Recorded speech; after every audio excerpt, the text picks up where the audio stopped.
Paz a vos, amada Iglesia, el Señor los bendiga grande y poderosamente en este día precioso. Les habla su hermana en Cristo, Liliana Martínez, desde este bello país, Colombia. Y bueno, amados hermanos, continuamos en esta última semana con el eslogan Desafíos y oportunidades para los cristianos de hoy, con un subtema, Retos espirituales, señales de una iglesia viva. Y en esta última semana, el día de hoy, nos ha correspondido un tema precioso, pero también un tema para poder reflexionar, y se titula Una iglesia viva en Cristo, vive con poder para servir. Amados hermanos, oremos. Amantísimo y buen Padre Celestial, tú que moras en las alturas y tú que todo lo ves y todo lo puedes. Señor, en este día precioso y hermoso nos presentamos delante de ti, Señor, con un corazón constricto y humillado, con un corazón dispuesto a servir, Señor, con un corazón dispuesto a escucharte, Padre eterno. Señor, hoy te pido, Padre, que seas tú hablando, Señor, a través de esta reflexión, Señor, para que sus hijos se instruyan, Padre, para que nos des la sabiduría, el entendimiento, el discernimiento, Señor, para poder continuar, Padre, honrándote a ti, Rey de Reyes y Señor de Señores. Amén y amén. Y bueno, amados hermanos, como les decía, el tema de hoy se titula Una iglesia viva en Cristo, vive con poder para servir.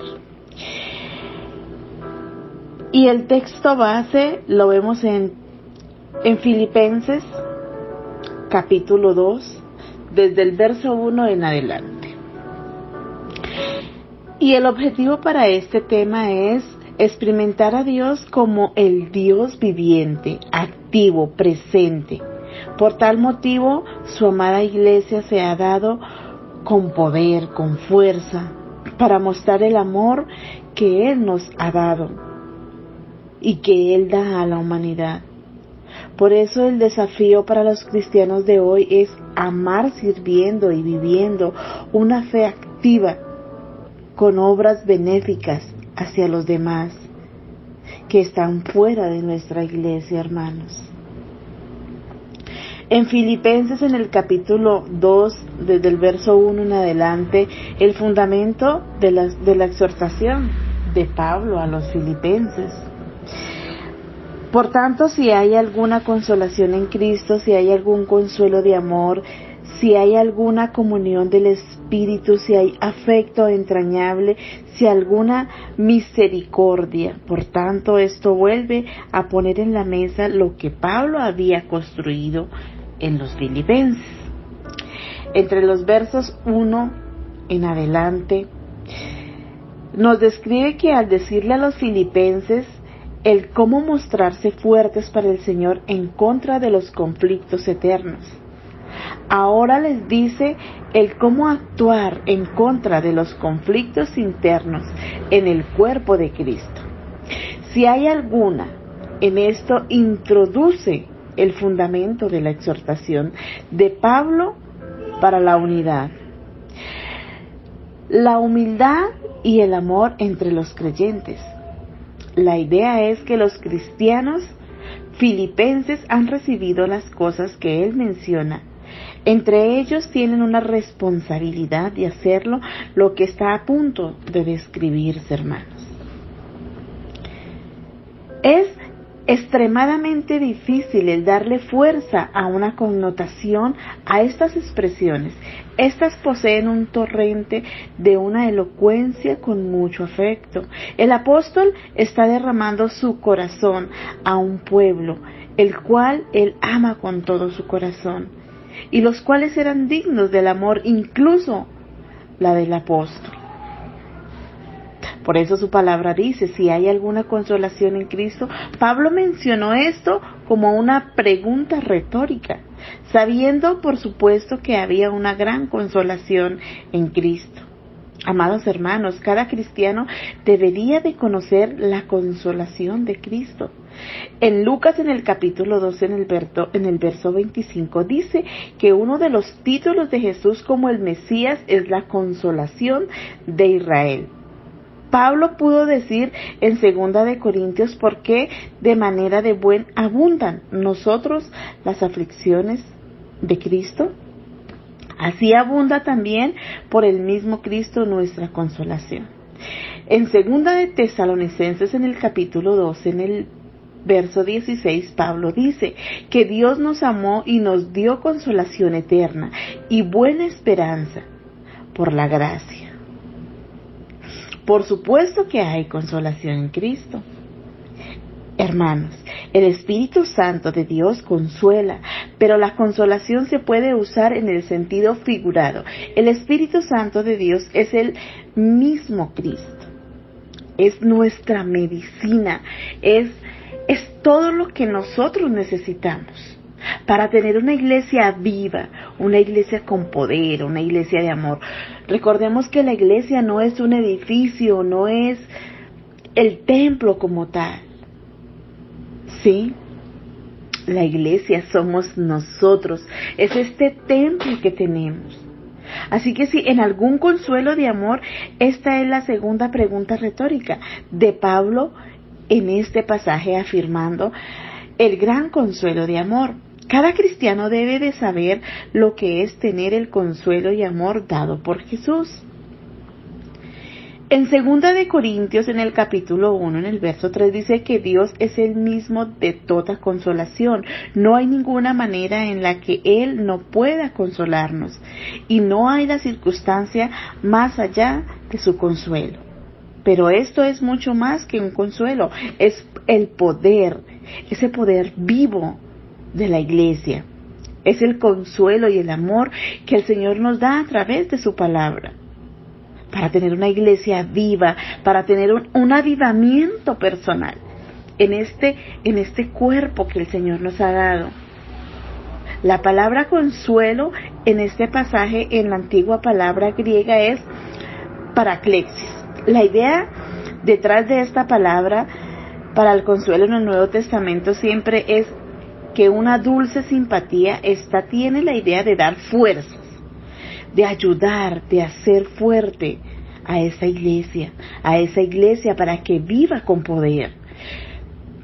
La idea detrás de estas palabras es comunicada por la palabra latín para el consuelo fortis, el cual también significa valiente.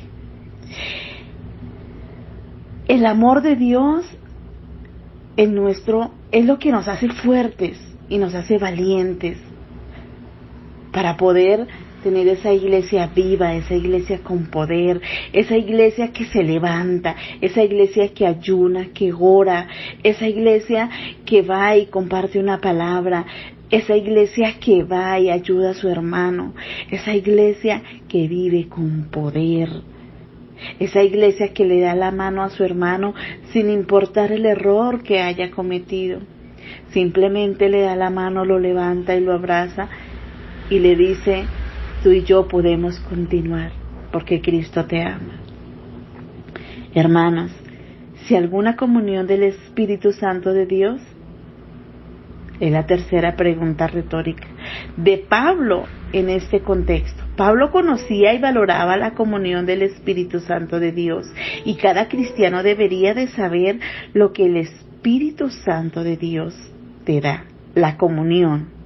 Esa comunión con Él, esa comunión que compartimos con Él, ese encuentro personal con Él para tener ese poder, para vivir en un avivamiento. El Espíritu Santo de Dios te llena, te guía, te mueve. Esa es nuestra manera poderosa y preciosa de tener una comunión con Él. Hermanos, el Señor usualmente y de manera grandiosa riega su santa comunión de su pueblo con el rocío y refrigerio de dulces y glorioso amor. Hermanos, si algún afecto entrañable y si alguna misericordia tienes, hermano, levántese con poder, porque esta iglesia tiene que vivir avivada con poder para poder llevar un mensaje de salvación, para poder que su pueblo se arrepienta, para que su pueblo venga en pos de Él. Hermanos, si algún afecto extrañable, sí, alguna misericordia, la última pregunta retórica de Pablo asume que cada cristiano conoce algo del afecto entrañable de Dios y de la misericordia de Dios. Pablo mencionó estas cosas de manera que nos sugiere que éstas deben de ser partes obvias de la experiencia cristiana para realizar su punto retórico. Él pudo bien solo decir, si el agua está mojada, si el fuego está caliente, si las piedras son duras, y así, etcétera, ¿verdad? Cada uno de estos regalos de consolación en Cristo es el amor, la comunión, el afecto entrañable, la misericordia de Él. Nos ha sido comunicado de una manera directa y espiritual de parte de Jesús y de Jesús a través de su pueblo, pero no hay ninguna duda de que estos son verdaderos regalos para que los cristianos los experimenten de verdad.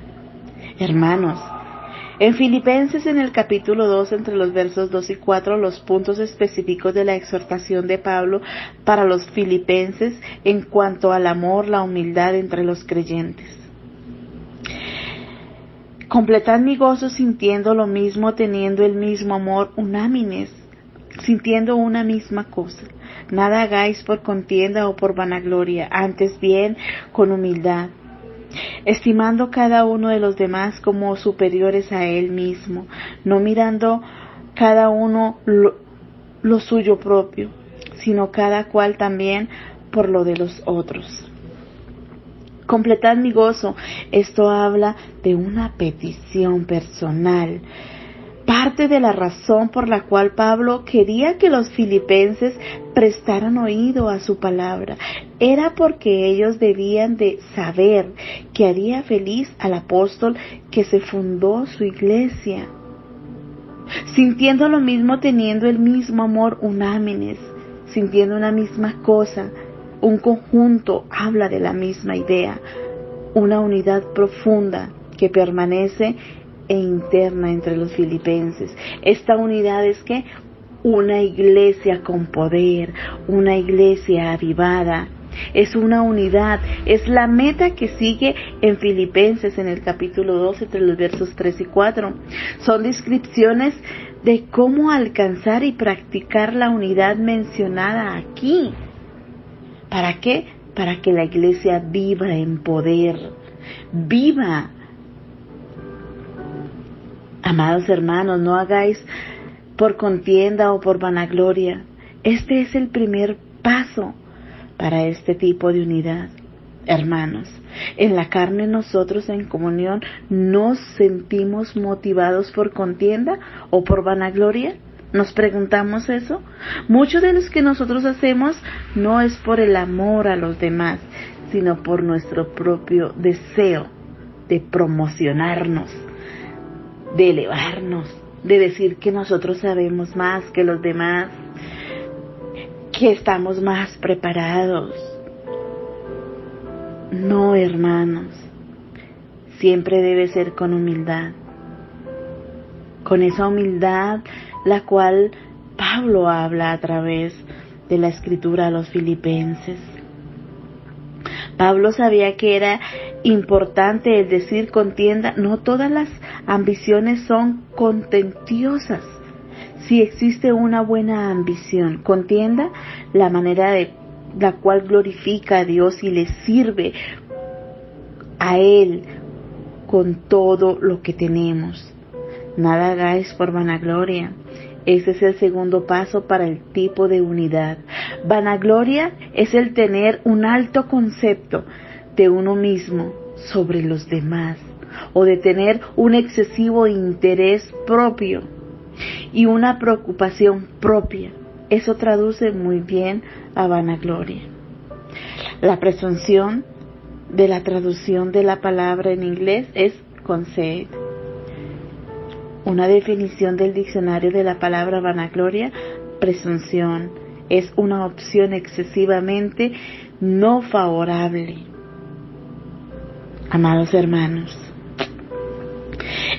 es importante que nosotros aprendamos que la humildad va por encima de cualquier cosa, sin importar si tenemos un buen empleo, el mejor sueldo, una buena vivienda, una buena casa, un buen carro. No, hermanos, eso es pasajero. Por eso en su palabra dice: primero buscar el reino y su justicia, y el resto se te será añadido. Sírvale al Señor con todo su corazón, para que viva con ese poder, con esa iglesia avivada, sintiéndose muy importante, con la capacidad de servirle a Él, con ese talento que Dios te ha dado. Porque si no, estamos fuera de la voluntad de Dios. Estamos trabajando en contra de la unidad, la cual Pablo está suplicando a aquellos que tengan antes bien con humildad, estimando cada uno de los demás como superiores a él mismo. Este tercer paso para el tipo de unidad descrita en Filipenses capítulo 2, verso 2, y es completamente contradictoria con la actitud del mundo, debido a que la humildad es la cosa menos atractiva para el modo de pensar de este mundo. Hermanos, los antiguos griegos consideraban a la humanidad un defecto y no una virtud. La idea pagana y secular de la humanidad es asertividad. Esa asertividad propia, el imponer la voluntad de uno sobre los demás. Cuando alguien se inclina hacia los demás, éste lo hacía por compulsión, por lo que su acción era vergonzosa, inapropiada. La idea ética cristiana de la humanidad no puede ser alcanzada por la mente secular. Esta falta de la tierra espiritual. Por eso su palabra dice que su pueblo se pierde por falta de conocimiento. Amado hermano, amada hermana, no dejes de leer tu Biblia, de escudriñar su santa palabra. Hoy en día tenemos todo a la mano para poderlo hacer. No deje de congregarse, como muchos lo tienen por costumbre, hermanos. Amados hermanos, el apóstol Pablo sabía que para crear concordia necesitaba primero engendrar humildad. Los hombres no riñen cuando sus ambiciones han llegado a su fin. Estimando cada uno de los demás como superiores a él mismo, esto reprende mucho el concepto cultural y autoestima. La Biblia no sabe nada de la idea de que debemos y tenemos que llevar una actitud ¿de qué? ¿De rechazo? ¿De deshonra? ¿De vanagloria? ¿De altivez? No, nos habla de humildad, de amor. Que nos llenemos de ese amor, de ese conocimiento que el Señor nos ha dado para tener una iglesia avivada, una iglesia con poder, una iglesia que le sirva a Él. No en los muros, esos muros de piedra, de ladrillo, de concreto, no. Ese templo que Dios te ha dado. No lo manches. Vívelo cada día con poder, con humildad, con misericordia. Mientras reconocemos el valor que cada día el Señor nos da a través de su palabra. Amados hermanos, si yo te considero a ti como superior a mí y tú me consideras a mí por encima de ti, entonces una cosa maravillosa sucede. Tenemos una comunidad en la cual todos se respetan, en donde nadie le falta el respeto a nadie. no mirando cada uno por lo suyo propio, sino cada cual también por los otros. Hermanos, aquí finaliza el pensamiento mientras ponemos de lado nuestras ambiciones egoístas, nuestra vanagloria y nuestras tendencias de pensar que somos superiores y que somos los únicos. Entonces, naturalmente tendremos una mayor preocupación por los intereses y necesidades de los demás. Hermanos, Pablo no dice que es malo el estar mirando por nuestros propios intereses, pero que no solamente estemos mirando nuestros propios intereses. Jesús, el ejemplo definido de la humanidad. Muchos tienen a Filipenses en el capítulo 2, entre el capítulo versos 5 y 11, como un himno de la iglesia primitiva, el cual Pablo incorporó a la carta.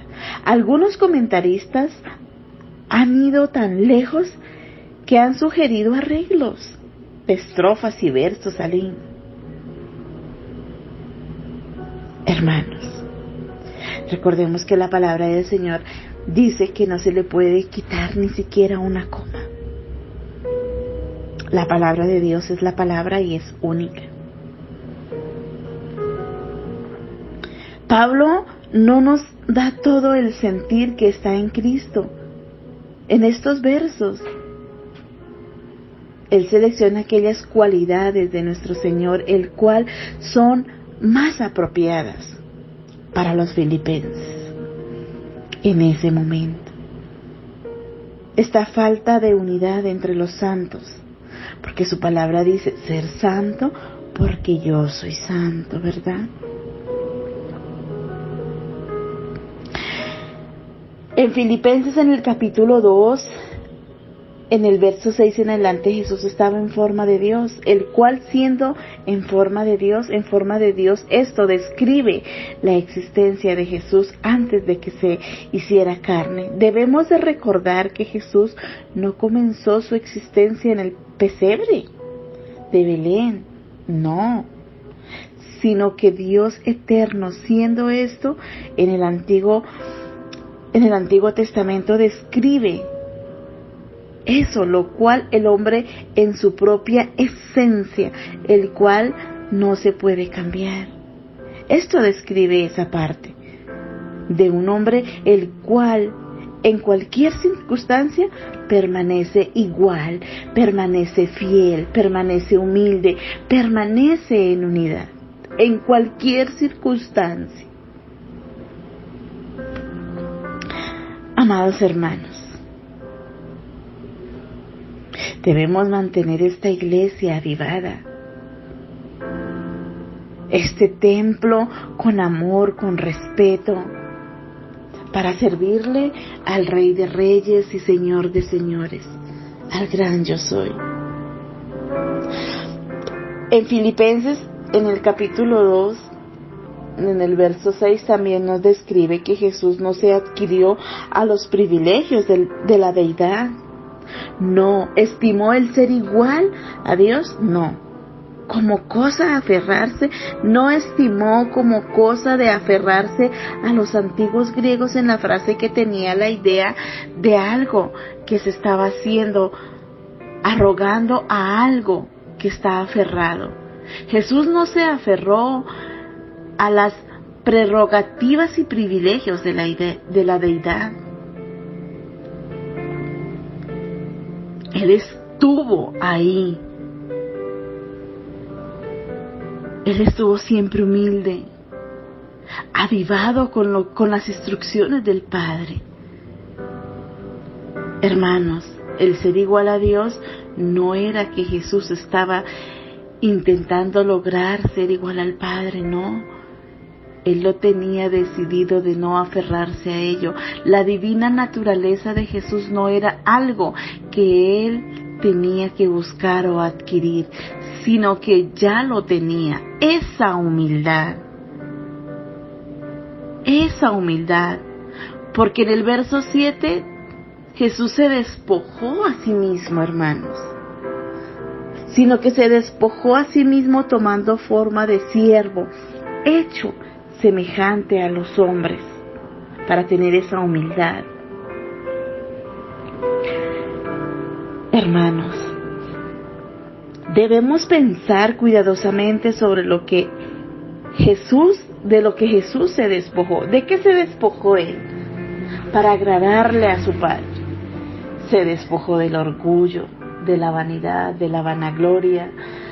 Se despojó absolutamente de todo. De todo. Y así lo debemos hacer nosotros. Despojarnos absolutamente de todo. Porque recordemos que Dios es omnisciente, omnipotente. Él es todo.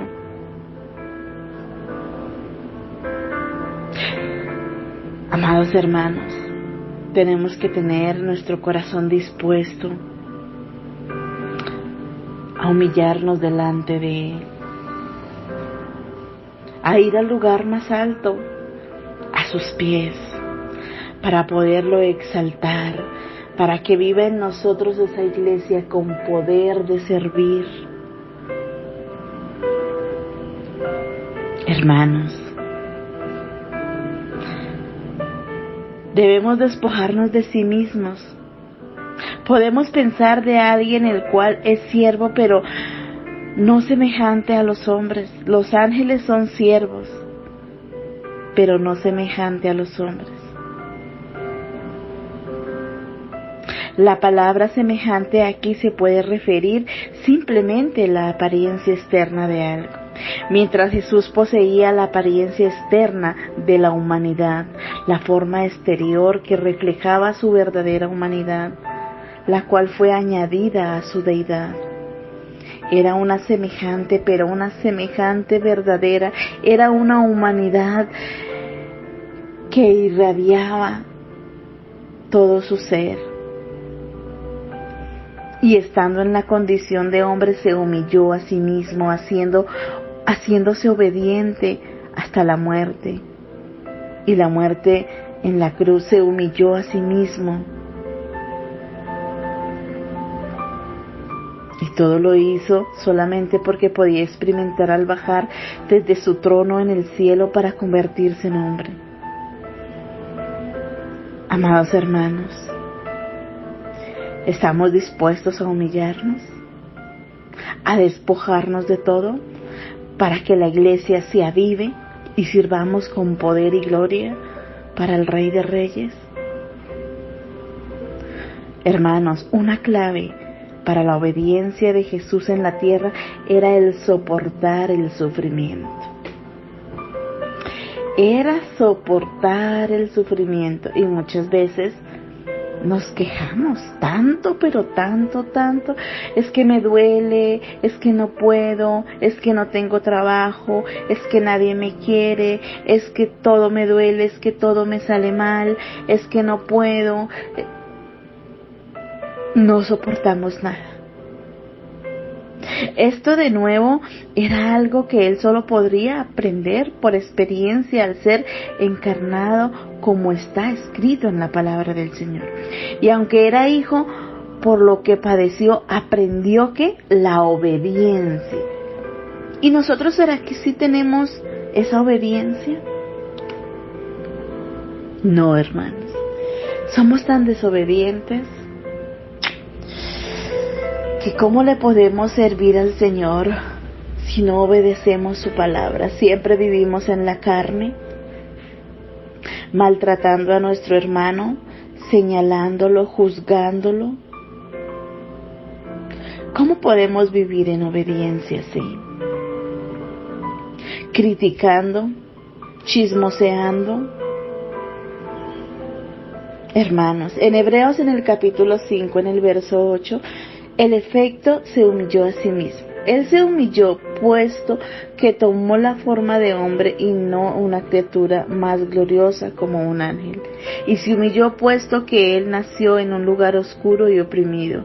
Y se humilló puesto que él nació en la pobreza entre el pueblo despreciado. Y se humilló puesto que él nació como un niño en un lugar de haber aparecido como un hombre. Él se humilló al someterse en una obediencia como un niño en la casa.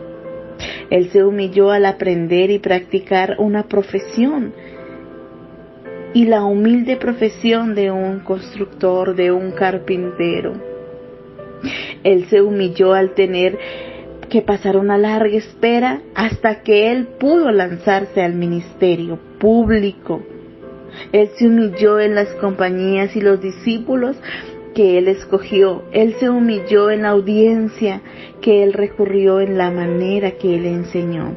Él se humilló en las tentaciones que él permitió y soportó. Él se humilló en la debilidad de hambre, de sed, de cansancio cual él soportó.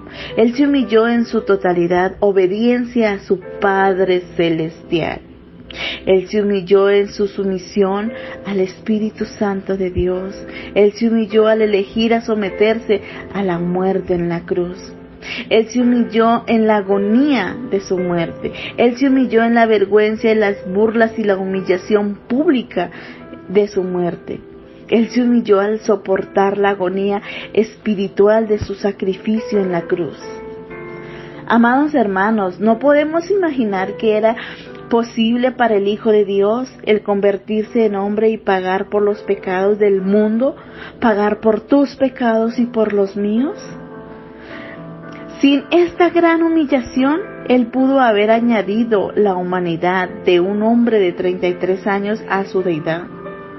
Él pudo haber apreciado ante los hombres solamente en su gloria transfigurada y haber enseñado a los hombres lo que ellos necesitaban escuchar. Lo que ellos necesitaban escuchar de Él. Él pudo haber sufrido por los pecados de los hombres en un lugar escondido de la tierra, lejos de los ojos de los hombres, o en un lugar oscuro donde nadie lo viera. Pero se humilló a sí mismo, lo hizo superando la grandeza de nuestra salvación, de su obra por nosotros, hasta la muerte y muerte en la cruz. Esto declara el alcance de la humanidad y la obediencia de Jesús.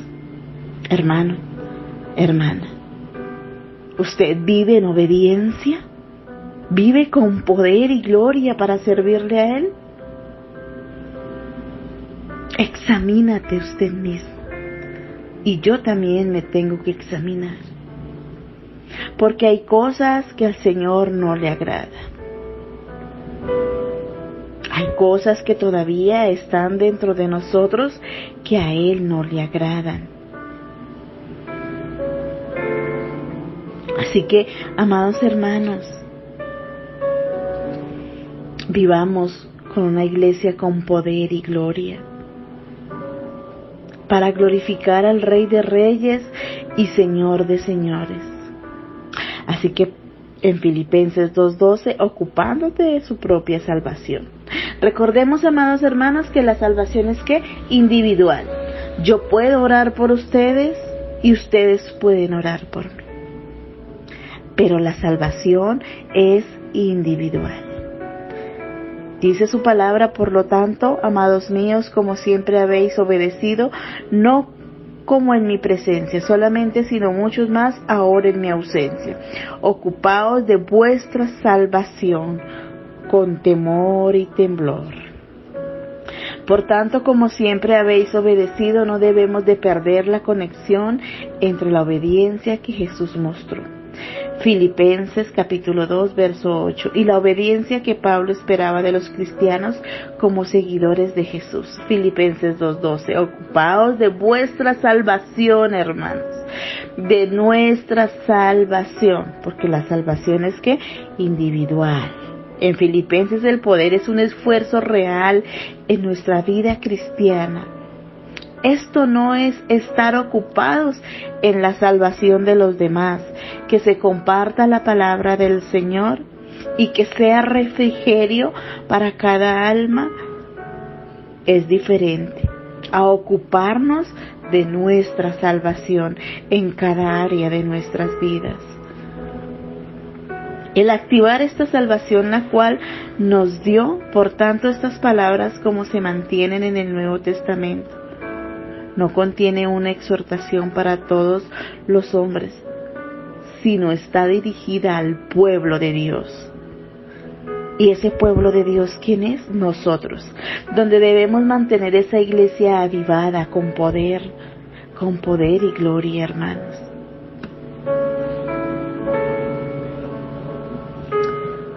El creyente debe terminar, debe llevar una conclusión, debe aplicar hasta las consecuencias más plenas, en el cual es un principio dado por Dios. Él debe y debemos ocuparnos de las cosas de nuestro Padre.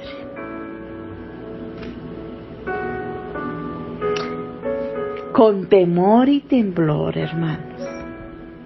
La idea de Pablo no es que nosotros debemos vivir nuestra vida cristiana con un sentido constante de temor y temblor, pero nosotros debemos de vivir con temor y temblor para estar ocupados en vuestra salvación. Nosotros nos ocupamos en nuestra salvación con temor y temblor, pero no tiene que ser el temor al infierno o a la condenación, pero puede ser reverencia justa y llena de admiración de Dios, porque su palabra dice: tú eres mi Hijo amado en el cual yo tengo complacencia. ¿Y será que sí Él tiene complacencia de cómo nos portamos nosotros? Hermanos, nosotros tomamos consuelo de ello. Dios es quien nos produce la gracia suficiente que mora en ti y en mí. Hay una fuente viva dentro de ti, del cual emana agua. Entonces usa la cubeta y sigue sacando la fuente viva que hay en ti, esa fuente de amor, de poder, de humildad, esa fuente de responsabilidad en ocuparse diligentemente con temor y temblor en cuanto a tu propia salvación y caminar en el Señor. Es el producto, la obra de Dios en nosotros para mantener esta iglesia avivada con poder. Es nuestra responsabilidad, que no disminuye en ninguna manera, hermanos. Aquellos que toman la soberanía y la obra de Dios y la usan como una excusa para no hacer acciones y dejarse y alejarse como siervo, malvado y flojo, como lo dice en Mateo capítulo 25, entre los versos 24 y 30. Lean la Biblia, hermanos. Instrúyanse de la palabra del Señor. Aquellos que en realidad son siervos de Dios usan su entendimiento de su soberanía y omnipotencia como una motivación por un servicio más grande y dedicado a Él, al Rey de Reyes y Señor de Señores. Así que el querer como el hacer la obra de Dios en nosotros se extiende hacia la transformación de nuestro querer y también hacer, como cambio en nuestras acciones. Pero la luz de la exhortación original es ocuparse en tu propia salvación. Esto no es una transacción pasiva. Por su buena voluntad, esta motivación detrás de la obra de Dios en nuestras vidas es lo que ha decidido a que lo haga por su buena voluntad.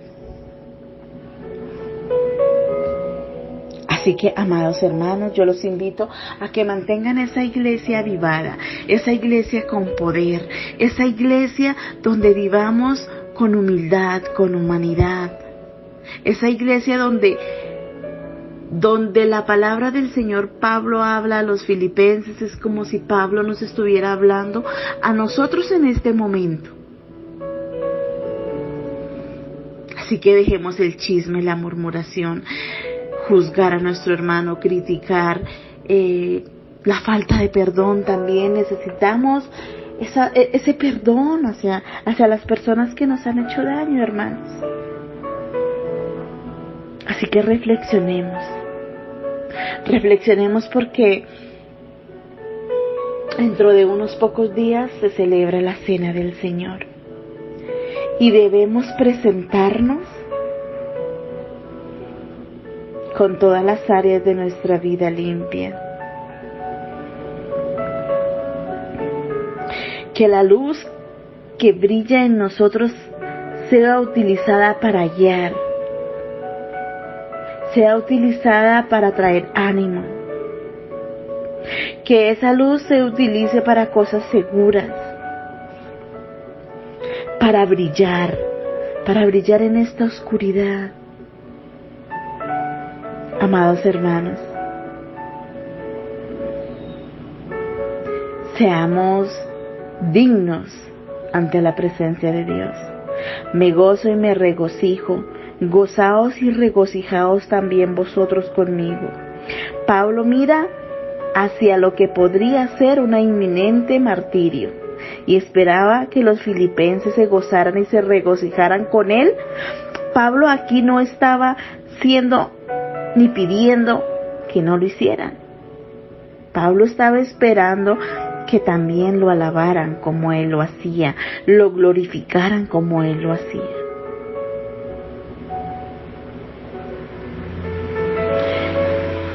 Amados hermanos, analicemos nuestras vidas primero. Cristo viene, está cerca. Preparémonos para ese momento. Que no encuentre una iglesia dormida, sino que encuentre una iglesia avivada con poder. Bueno, amados hermanos, el Señor ha hablado a través de su palabra. Así que vamos a orar. Como lo dice Isaías capítulo 40, verso 29, Él da esfuerzo al cansado y multiplica las fuerzas al que no tiene ninguna. Así que vamos a orar. Amantísimo y buen Padre Celestial, tú que moras en las alturas, tú que todo lo ves y todo lo puedes. Señor, en este día precioso y hermoso venimos ante tu presencia, estos tus hijos edificados en la palabra, Señor, para darte la gloria, la honra, la alabanza y la adoración, porque solamente tú eres santo. Solamente tú eres el Rey de Reyes y Señor de Señores.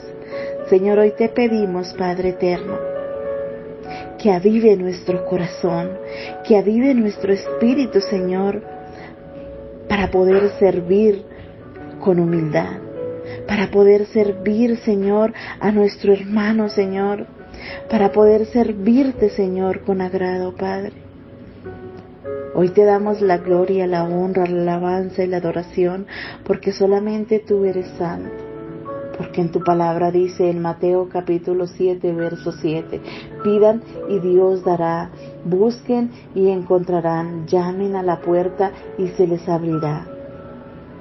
Hoy, Señor, llamamos a tu puerta, Señor, para que se abra, Señor, para que nos dé entendimiento, sabiduría, discernimiento, Señor, para poder entender, Señor, tu palabra, Señor, para llevar una palabra de humildad, para llevar una palabra de amor, para llevar una palabra de regocijo, Señor, que sea refrigerio para las almas, Señor. Porque tu palabra dice, busquen al Señor mientras pueda ser encontrado, llámelo mientras está cerca. Así lo dice tu palabra en Isaías 55:6. Padre, hoy te damos honra y gloria a tu nombre, Señor. Hoy te entregamos nuestra vida, nuestro corazón y nuestro ser, Señor. Instrúyanos, Padre, porque tú eres omnisciente, omnipotente y omnipresente, Señor. Porque tú eres el Rey de gloria, Señor. Porque santo eres, Padre. Amén y amén. Paz a vosotros, amadas hermanas. Que la gracia y la misericordia de nuestro Padre Celestial esté siempre con ustedes. Shalom.